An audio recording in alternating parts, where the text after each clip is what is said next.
ESPN's Stephen A. Smith finally apologizes for comments he made regarding Shohei Ohtani not being the face of baseball because he needs an interpreter to communicate. After making the initial comments on First Take, after the outrage ensued, he actually doubled down on social media, continuing to argue his point before finally waving the white flag, admitting that it was harmful to the Asian community, and apologizing.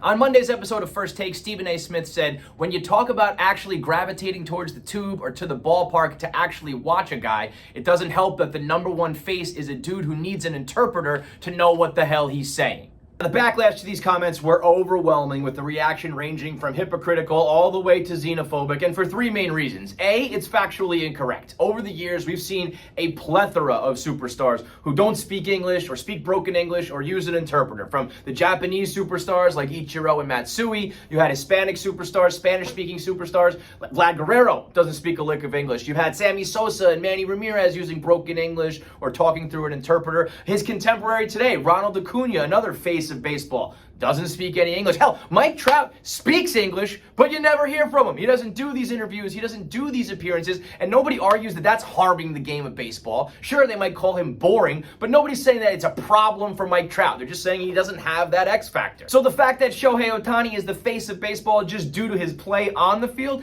his own teammate Mike Trout has been doing that for like a fucking decade, so why is it a problem now? Number two, if these comments were viewed as hurtful and harmful by the Asian community, that's it. That's all that matters. Period. Stop. Not what your intent was, not what you were trying to do. And Stephen A. Smith said that much in his apology. He said, it doesn't matter what I was trying to do. What I did was hurt them, and that's why those comments were bullshit. There are talking heads and analysts who are Asian and Asian American who can discuss why this is harmful to the Asian community much better than I can, so I'll leave that to them. D, a topic I can speak to, this is what happens when you try to do a silly face of baseball segment with serious issues like language barriers and cultural differences. Those two things just don't jive. These face of baseball arguments are dumb, silly segments right up there with who are your Mount Rushmore of quarterbacks and who's better, MJ or LeBron, or all these stupid arguments that you can't really be right or wrong, and they're not rooted in facts or statistics. They're just opinion-based, and these guys dig their heels in, and they argue with each other because they want to win, and they don't want to lose, and they want to be right, and they don't want to be wrong. They're not there to learn or grow or have a discussion. They're there to give you their 1-minute soundbite and try to go viral, or hit you with the 280-character tweet and try to prove you wrong and argue their sports take right. And that's not what this is about. This is a topic that needs to be explored in an entirely different situation, a different medium with different people, different approach. It needs to be a long-form conversation where you have points and discourse and you're not afraid to be wrong and you can change your opinion and grow and arrive at an entirely different viewpoint at the end of things. Stephen A. Smith, for the last 10, 15, 20 years has been screaming at the TV or going off on social media because he's just trying to entertain and he's just trying to win.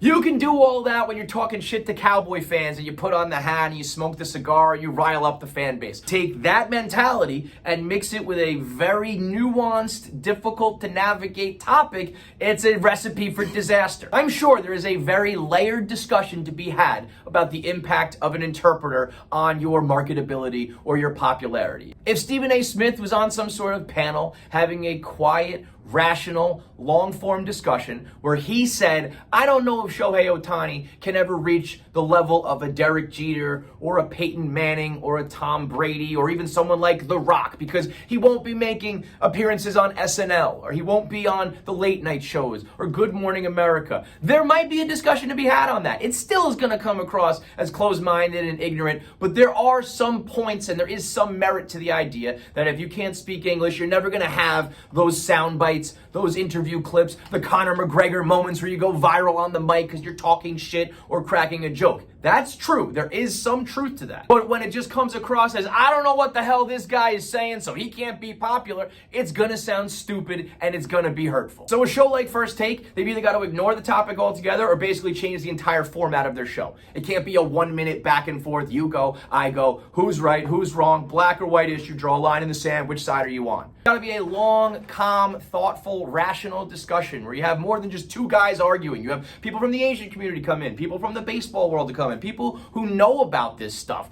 authors, sociologists, linguistic experts, whoever, to provide facts and give you actual insight. Or if you're on First Take, you just give the opinion that Shohei Ohtani's fucking awesome. That's what I think. I don't know about his language barrier and the effect that it has on his marketability and the ceiling of what he can be. All I know is that the guy hits dingers and throws fucking gas, and that's fantastic. Do I think that Stephen A. Smith is racist? No. Do I think he has a problem with Asian people? No. Do I think he was intentionally trying to harm the Asian community? Absolutely not. But what this is you made your bed and now you got to sleep in it. You are a hot take artist. You make $12 million a year by being over the top and exaggerating and being combative and argumentative, and you just picked the wrong topic to do all of those things.